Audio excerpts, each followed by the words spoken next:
नमस्कार। दिन भर की तमाम बड़ी और अहम खबरों के साथ हाजिर हूं मैं अमृता चौरसिया। शुरुआत करेंगे हेडलाइंस से। प्रधानमंत्री ने पूर्वोत्तर को सरकार की एक्ट ईस्ट नीति का बताया केंद्र। कहा उत्तर पूर्वी राज्यों में चौतरफा विकास से देश की प्रगति को मिलेगी रफ्तार। गुवाहाटी में पहले वैश्विक निवेशक सम्मेलन में असम को बताया आसियान से संपर्क विस्तार का माध्यम।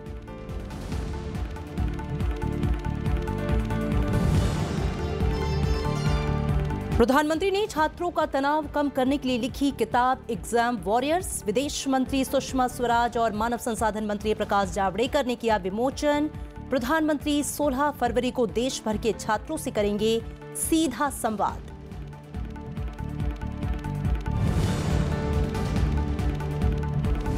त्रिपुरा विधानसभा चुनाव की 60 सीटों के लिए मैदान में 302 उम्मीदवार। 18 फरवरी को होगा मतदान।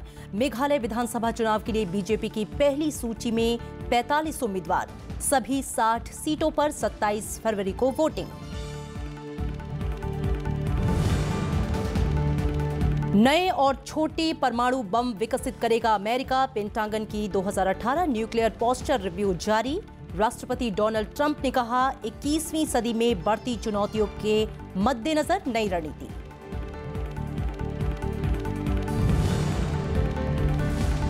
और भारत रिकॉर्ड चौथी बार बना अंडर 19 क्रिकेट विश्व कप चैंपियन। फाइनल में ऑस्ट्रेलिया को 8 विकेट से हराया।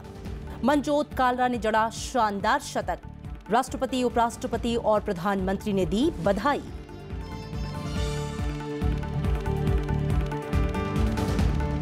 और बुलेटिन में सबसे पहले बात advantage Assam global investor summit की।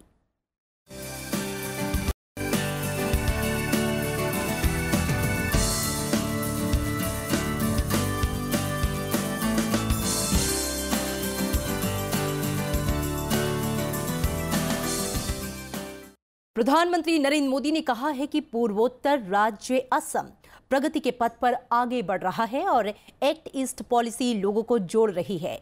गुवाहाटी में असम के पहले वैश्विक निवेशक सम्मेलन की शुरुआत के मौके पर उन्होंने कहा कि भारत आसियान देशों के लोगों से संपर्क और कारोबारी रिश्तों के और विस्तार करने की दिशा में कदम बढ़ा रहा है। प्रधानमंत्री नरेंद्र मोदी ने पूर्वोत्तर को सरकार की एक्ट ईस्ट नीति का केंद्र बताया है। उन्होंने कहा कि भारत में पूर्वोत्तर आसियान समेत अन्य देशों के लोगों से आपसी संपर्क और व्यापारिक संबंध बढ़ाने का माध्यम है। प्रधानमंत्री ने यह बात शनिवार को गुवाहाटी में वैश्विक निवेशक सम्मेलन में एडवांटेज असम के उद्घाटन समारोह में कही। उन्होंने कहा कि चाहे आसियान देश हो, बांग्लादेश, भूटान या नेपाल हो, सभी कृषि प्रधान हैं और किसानों की उन्नति इस पूरे क्षेत्र के विकास को नई ऊंचाई पर पहुंचा सकती है। प्रधानमंत्री ने असम को आसियान देशों के लिए भारत का एक्सप्रेस बताया। We created the Act East policy and the Northeast, each at the heart of it. Advantage Assam, India's expressway to ASEAN. It's not just a statement, but it is a holistic vision. प्रधानमंत्री ने कहा कि देश की चौतरफा आर्थिक वृद्धि की रफ्तार तभी तेज होगी जब पूर्वोत्तर का विकास होगा। भारत की ग्रोथ स्टोरी में और गति भी आएगी जब देश में हमारे पूर्वोत्तर में रहने वाले लोगों का, यहां के समाज का, इस पूरे क्षेत्र का संतुलित विकास भी तेज गति से हो। मेरा मानना है कि इंफाल से लेकर के गुवाहाटी तक और कोलकाता से लेकर के पटना तक पूर्वी भारत के विकास का नया ऊर्जा केंद्र बनना चाहिए। प्रधानमंत्री ने यह भी कहा कि सरकारी योजनाओं को लोगों की अपेक्षाओं से जोड़ा जा रहा है, साथ ही गरीबों को सशक्त बनाने की दिशा में भी काम हो रहा है। उन्होंने कहा कि सरकार ने बजट में आयुष्मान भारत योजना का ऐलान किया है और ये अपनी तरह की दुनिया की सबसे बड़ी योजना है। The union government has done many path-breaking economic reforms in last 3 years, which have simplified procedures for doing business. It is a result of these reforms that India today ranks 100 among 190 countries in the Doing Business report of the World Bank after climbing up 42 ranks. Assam के पहले वैश्विक निवेशक सम्मेलन का मकसद पूर्वोत्तर राज्यों में निवेश बढ़ाकर विकास को गति देना है। इसके लिए असम सरकार 160 वर्ग किलोमीटर का औद्योगिक गलियारा बना रही है, जहां आसानी से जमीन खरीदकर कंपनी स्थापित की जा सकती है। साथ ही नए उद्योग लगाने के लिए जमीन भी आवंटित की जा रही है। असम सरकार 12 क्षेत्रों में बड़े निवेश की कोशिश में लगी है। इनमें कृषि और खाद्य प्रसंस्करण, पर्यटन, ऊर्जा, नदी परिवहन, नागरिक उड्डयन, बांस उत्पादन, हैंडलूम और कपड़ा, पेट्रोलियम और नेचुरल गैस, दवा और चिकित्सा उपकरण, प्लास्टिक और पेट्रोकेमिकल्स, आईटी समेत दूसरे क्षेत्र शामिल हैं। कार्यक्रम में प्रधानमंत्री ने कहा कि बीते 1.5 साल में असम में जो भी फैसले या काम हुए हैं, उनका सकारात्मक असर दिखने लगा है। Bureau report, Rajya Sabha TV. Assam के मुख्यमंत्री सर्बानंद सोनोवाल ने कहा कि राज्य में आर्थिक विकास की भरपूर क्षमता है। उन्होंने कहा कि राज्य के कई क्षेत्रों में निवेश की अपार संभावनाएं हैं। In the run-up to the summit, we have come up with new policy on tax incentive for setting up of industries and tourism unit. IT policy, biotech policy, startup policy, sugar policy, solar energy policy, sports policy, etc., etc. We have notified 160-kilometer long industrial corridor near Guwahati. We want you to give us more ideas in the summit to promote investment and employment. We'll do our best to convert your ideas into action and meet your expectation. वहीं केंद्रीय वाणिज्य और उद्योग मंत्री सुरेश प्रभु ने कहा कि सम्मेलन के नतीजे आने वाले दिनों में दिखाई देंगे। उन्होंने कहा कि आज उद्योग जगत देश में ज्यादा से ज्यादा निवेश करना चाहता है। सुरेश प्रभु ने कहा कि नई उद्योग नीति में व्यापार के लिए कई सहूलियत होगी। हमारे प्रधानमंत्री जी के आदेशानुसार उनके मार्गदर्शन में बना रहे, इसमें सही माने में उद्योग जगत की कठिनाइयां, उद्योग जगत की प्राथमिकताओं को ध्यान में रखते हुए बनाई जा रही है। उसमें सिर्फ ईज ऑफ डूइंग नहीं, तो मैं कहना चाहूंगा you will be enjoying please of doing business, not just ease of doing business but you will enjoy doing business, it will be a please of doing business. और ये करने के लिए भी हम लोग पूरी मात्रा में काम करें और साथ ही में आने वाले दिनों में ऐसी असम और उसकी जो सभी साथी है, राज्य है, पड़ोसी राज्य, उनके लिए भी एक नई उद्योग नीति बनाने का काम काफी पहले शुरू हुआ है, वो भी बहुत जल्द पूरा होगा। और वहीं भूटान के प्रधानमंत्री दाशो शेरिंग तोब्गे ने भारत से संबंधों को विशेष बताया और कहा कि यह रिश्ता परस्पर सम्मान पर आधारित है। We have a saying, "Tharingin the new le, thanyesai shimsakha." Or in other words, neighbors who are close are much more important than relatives who are far away. That's why we take our relationship with India, our neighbor, very seriously. And because of that, we enjoy a special friendship with India, a friendship that is defined by the warm embrace and mutual respect of equals. To India, Bhutan is a sibling, not a little brother.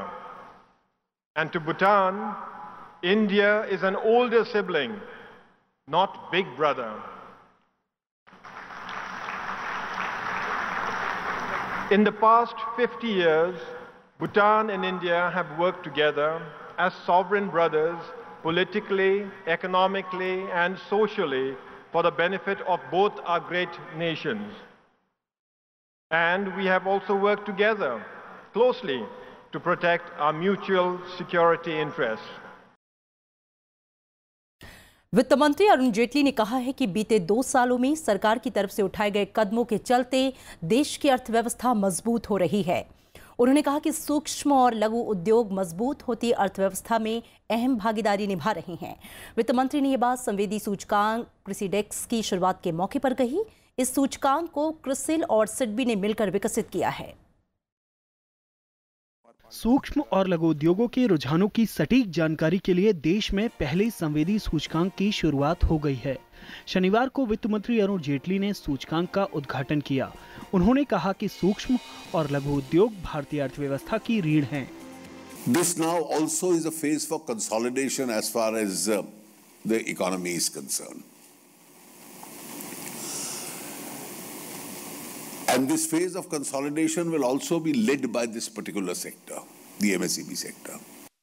वित्त मंत्री ने कहा कि सूचकांक से नीति निर्माताओं को मदद मिलेगी।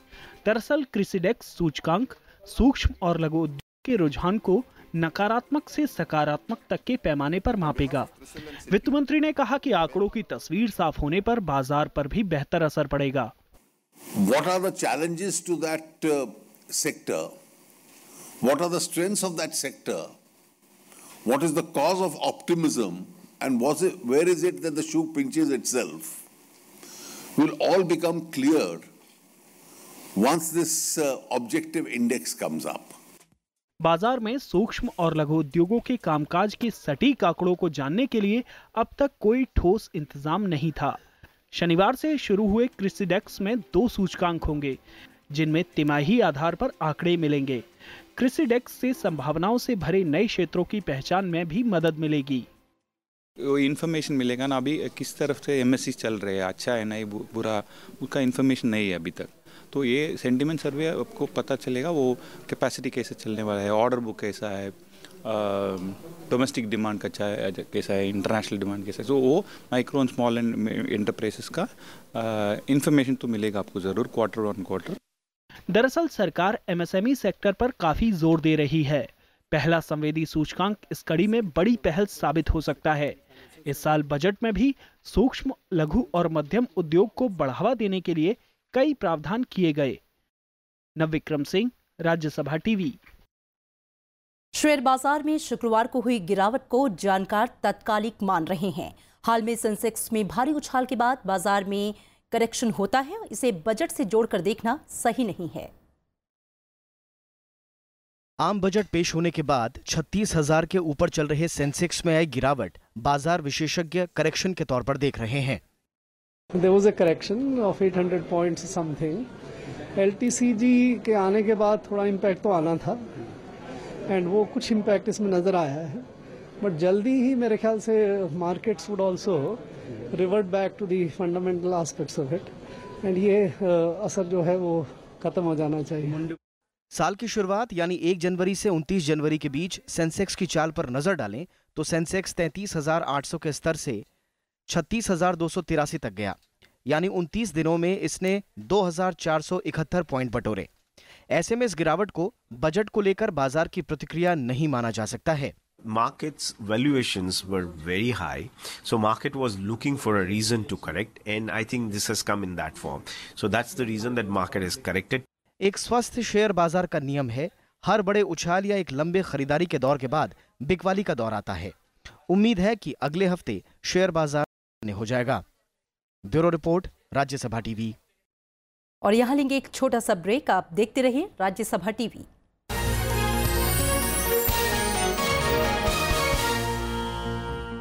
होठों से झूलो तुम्हें, मेरा गीत अमर कर दो।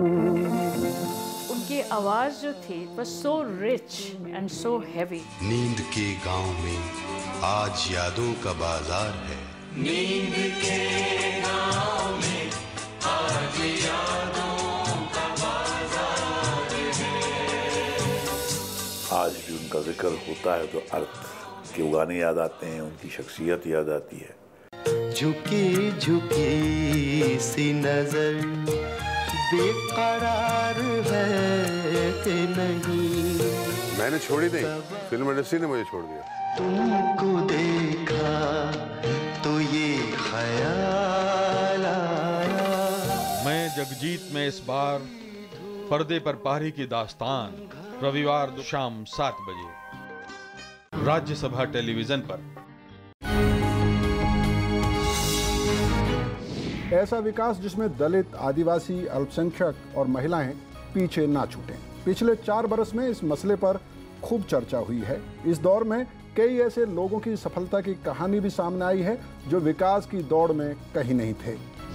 प्रधानमंत्री योजना के तहत मैंने 24 लाख का लोन लिया था, सेमी ऑटोमेटिक मशीनें परचेज करके, और कुछ कैपिटल मेरे अकाउंट में आने के बाद मैंने उसके साथ जब बाजारों में निकला तो मैं उन कंपटीटरों के साथ में बड़ा इजीली उनको कंप्लीट करके बीट करता हुआ उन्हें आगे निकलता चला गया। मेरे को 5 लाख दिए, 5 लाख में ना हमको उसका आशीर्वाद जैसा हम लोग समझते हैं, क्योंकि वही इस पैसे से हम लोग अभी अच्छे हैं, दुकान भी अच्छा चल रहा है, दवाई भी ला लिए, मशीनरी भी ला लिए। मुद्रा के अंतर्गत जिन लोगों को लोन मिला है उसमें लगभग 70% जो मुद्रा के बेनिफिशियरी है वह बॉटम ऑफ द पिरामिड है। 28% लोन नए उद्यमियों को दिए गए जी, और इसमें से 76% जो लोन दिए गए हैं वो महिलाओं को दिए। 10 करोड़ से ज़्यादा मुद्रा लोन ले चुके हैं पूरे देश में, उसमें से 3 करोड़ से ज़्यादा लोग पहली बार बैंकिंग इस कक्ष में दायरे में आए हैं।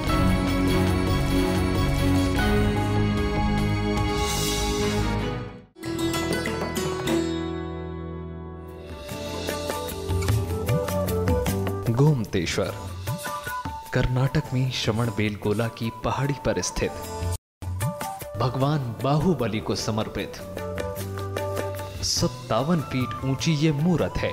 कर्नाटक शिल्प कला का शाहकार, भारत के 7 अजूबों में होता है इसका शुमार।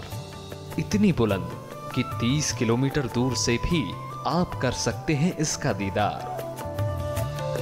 हर 12 साल में होता है बाहुबली का महामस्तकाभिषेक। भक्त करते हैं दूध, केसर और सोने के सिक्कों से इनका श्रृंगार।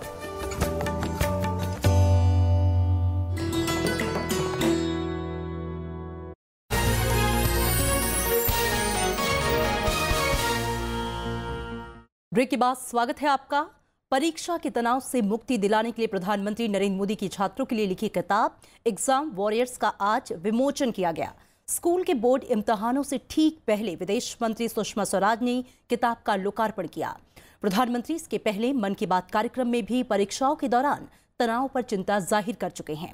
विदेश मंत्री सुषमा स्वराज ने कहा कि इस किताब को तनाव मुक्त रहने के लिए हर छात्र को जरूर अध्ययन करना चाहिए। वहीं केंद्रीय मानव संसाधन मंत्री प्रकाश जावड़ेकर ने बताया कि प्रधानमंत्री 16 फरवरी को छात्रों से परीक्षा के संबंध में चर्चा भी करेंगे। जब से 31 जनवरी समाप्त होती है, नया वर्ष आता है। नव वर्ष के दिन जब पूरा देश जश्न मनाता है, बोर्ड परीक्षार्थी कहते हैं आ गया साल बोर्ड का, गए काम से। अब अगले 3 महीने केवल पढ़ाई पढ़ाई पढ़ाई। काहे का नया साल भाई, काहे की ट्रीट, कौन सी पार्टी, ये तो बोर्ड ईयर है। माताएं कहनी शुरू कर देती हैं वी आर बोर्ड मदर्स, यार अब इस साल थोड़ी कुछ होगा। तो बच्चों ने जाना, किसी का 10वीं में जा रहा है, किसी का 12वीं में जा रहा है, कौन सी किटी पार्टी, छोड़ो, वी आर बोर्ड मदर्स। वहां से चिंता शुरू हो जाती है। और पीएम कह रहे हैं बी अ वॉरियर। त्रिपुरा में विधानसभा चुनाव के लिए कुल 302 उम्मीदवार मैदान में हैं। शनिवार नाम वापसी का आखिरी दिन था। विभिन्न राजनीतिक दलों और निर्दलीय समेत कुल 320 उम्मीदवारों ने चुनाव में किस्मत आजमाने के लिए पर्चा दाखिल किया था, लेकिन नामांकन पत्रों की जांच में 307 उम्मीदवारों के नामांकन ही सही पाए गए। इनमें से 5 उम्मीदवारों ने नाम वापस ले लिया। 60 सदस्यीय त्रिपुरा विधानसभा के लिए 18 फरवरी को वोट डाले जाएंगे। वोटों की गिनती 3 मार्च को होगी। मेघालय में भी 27 फरवरी को विधानसभा चुनाव होने हैं। इसके लिए बीजेपी की तरफ से जारी उम्मीदवारों की पहली सूची में 45 नाम शामिल हैं। बीजेपी केंद्रीय चुनाव समिति की बैठक में इन नामों पर सहमति बनी थी। 60 सदस्यों वाली मेघालय विधानसभा के लिए नामांकन की आखिरी तारीख 7 फरवरी है। 8 फरवरी को नामांकन पत्रों की जांच होगी, जबकि 12 फरवरी तक नाम वापस लिए जा सकेंगे। नागालैंड में सत्ताधारी नगा पीपल्स फ्रंट यानी कि एनपीएफ के 3 और विधायकों ने विधानसभा की सदस्यता से इस्तीफा दे दिया है। इन विधायकों ने अलग पार्टी भी बना ली है। राज्य में 27 फरवरी को विधानसभा चुनाव होने हैं। नागालैंड विधानसभा की ओर से जारी अधिसूचना के मुताबिक एनपीएफ के डॉक्टर लोंगरी नेकेन, एल खुमो और पुखाई सुमी इस्तीफा देने वालों में शामिल हैं। ये विधायक टीआर जेलियांग सरकार में संसदीय सचिव भी थे। इससे पहले भी नागालैंड में 13 विधायक इस्तीफा दे चुके हैं। इनमें एनपीएफ के 12 और 1 निर्दलीय विधायक शामिल है। 60 सदस्यों वाली विधानसभा में एनपीएफ के अब 32 विधायक हैं।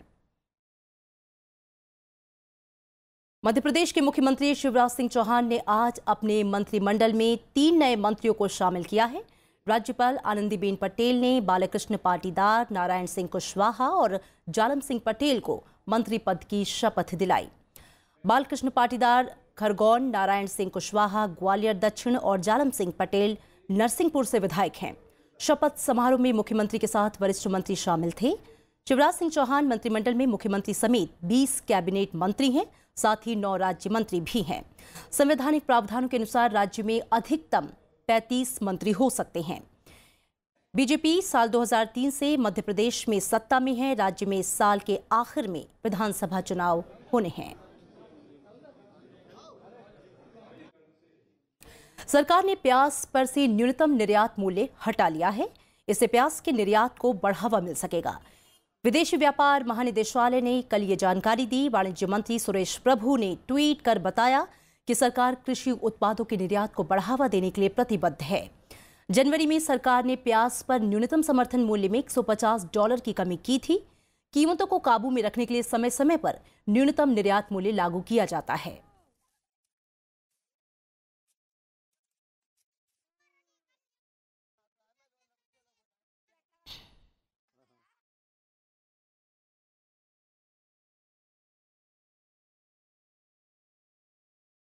समावेशी विकास देश के लिए हमेशा से एक बड़ी चुनौती रहा है।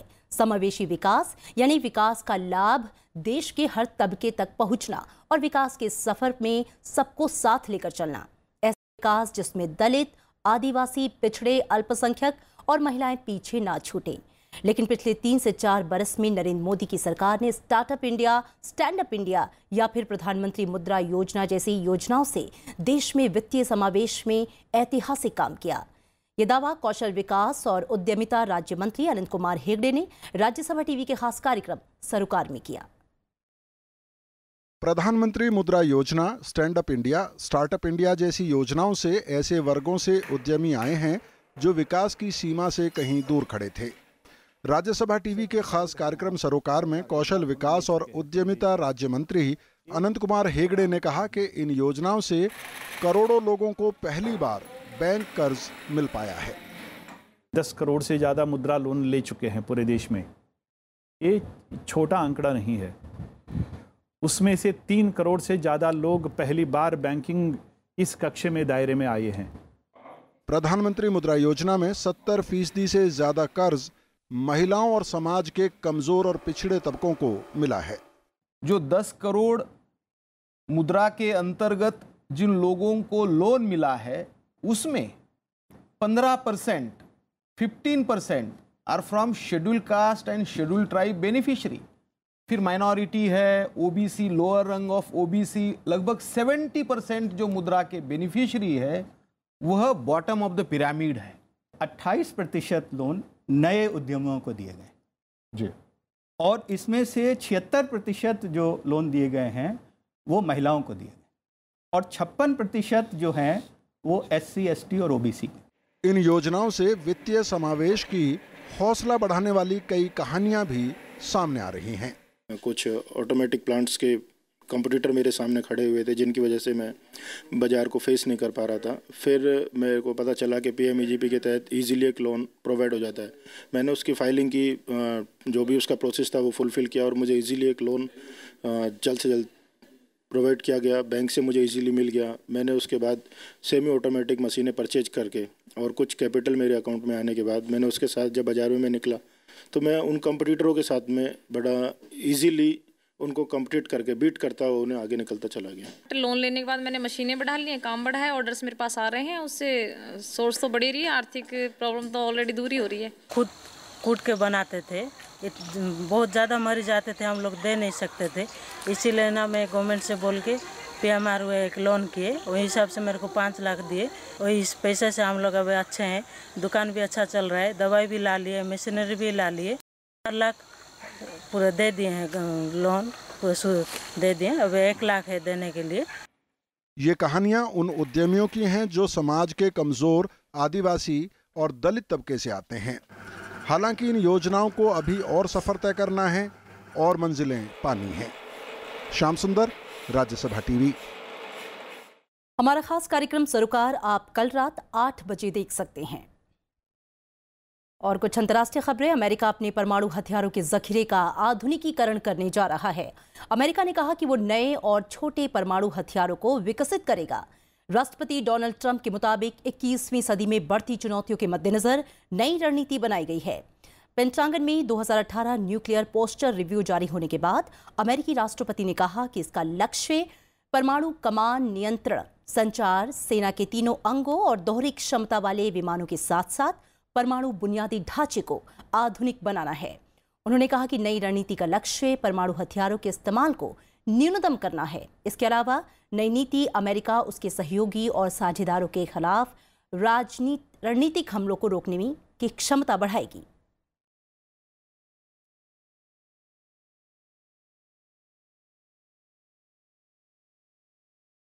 और अब खेल की खबर। टीम इंडिया ने अंडर 19 वर्ल्ड कप रिकॉर्ड चौथी बार जीत लिया। फाइनल मुकाबले में भारत ने मनजोत कालरा के शानदार शतक की बदौलत ऑस्ट्रेलिया को 8 विकेट से हराया। मनजोत कालरा को मैन ऑफ द मैच चुना गया। यंग टीम इंडिया इस पूरे टूर्नामेंट में अजेय रही। राष्ट्रपति रामनाथ कोविंद, उपराष्ट्रपति एम वेंकैया नायडू और प्रधानमंत्री समेत कई खिलाड़ियों ने टीम इंडिया को बधाई दी। And the celebrations will go on for a long time tonight. They've been outstanding and the future stars of Indian cricket have arrived in style. खुशी से झूम रहे ये हैं अंडर 19 के 11 सितारे, जिन्होंने न्यूजीलैंड के बे ओवल मैदान में इतिहास रच दिया। They've had a star who stood up and made sure the Indian team emerged victorious. Final मुकाबले में जीत के लिए 217 रनों के लक्ष्य का पीछा करने उतरी यंग टीम इंडिया ने ठोस शुरुआत की। कप्तान पृथ्वी शॉ और मनजोत कालरा के बीच पहले विकेट के लिए 71 रनों की साझेदारी हुई। पृथ्वी शॉ ने 41 गेंदों में 29 रनों की पारी खेली। मनजोत ने शुभमन गिल के साथ पारी को आगे बढ़ाया। दोनों के बीच 60 रनों की साझेदारी हुई। शुभमन गिल 31 रन बनाकर आउट हुए। इसके बाद मनजोत ने हार्दिक देसाई के साथ भारत को जीत की मंजिल तक पहुंचाया। मनजोत कालरा ने 101 रन और हार्दिक देसाई ने 47 रनों की बेहतरीन नाबाद पारी खेली। लाजवाब सेंचुरी के लिए मनजोत कालरा को मैन ऑफ द मैच चुना गया। An ICC World Cup. It was a very great feeling. I enjoyed a lot. How did you find conditions out there? Conditions were really very good, and it was not a difficult wicket. It was flat wicket, so it was easy to bat on it. इससे पहले Australia ने toss जीतकर पहले बल्लेबाजी का फैसला किया। भारतीय गेंदबाज सधी गेंदबाजी करते हुए ऑस्ट्रेलिया के एक के बाद एक विकेट चटकाते रहे। This time, gone. Simple catch for that man, Nagakoti. Brilliant from Nagakoti, brilliant. Australia की पूरी टीम 47 ओवर 2 गेंदों में 216 रन बनाकर पवेलियन लौट गई। Beautiful over culminates with a wicket. Australia की ओर से बल्लेबाज जोनाथन मर्लो ने सबसे ज्यादा 76 रन बनाए। भारत की ओर से ईशान पोरेल, शिवा सिंह, कमलेश नागरकोटी और अनुकूल रॉय ने 2-2 विकेट चटकाए। पूरी सीरीज में शानदार प्रदर्शन करने वाले शुभमन गिल को मैन ऑफ द सीरीज चुना गया। I'm really proud of my team. We were fortunate enough to have Rahul as a coach, so I'm really proud of my team. What has Rahul talked to you about throughout this tournament? I think he was just saying me to express my game and try to play on the ground as much as possible. BCCI ने team के coach Rahul Dravid को 50 लाख और team के खिलाड़ियों को 30-30 लाख रुपए पुरस्कार देने का ऐलान किया है। सपोर्ट स्टाफ के हर सदस्य को 20 लाख रुपए का पुरस्कार दिया जाएगा। टीम इंडिया ने पहला अंडर 19 वर्ल्ड कप सन 2000 में मोहम्मद कैफ की कप्तानी में जीता था। 2008 में कप्तान विराट कोहली की अगुवाई में दूसरी बार भारत ने अंडर 19 वर्ल्ड कप जीता। भारत ने तीसरी बार विश्व कप का खिताब 2012 में ऑस्ट्रेलिया को ही हराकर जीता था। Bureau report, Rajya Sabha TV. और इसी के साथ इस बुलेटिन में इतना ही। नमस्कार।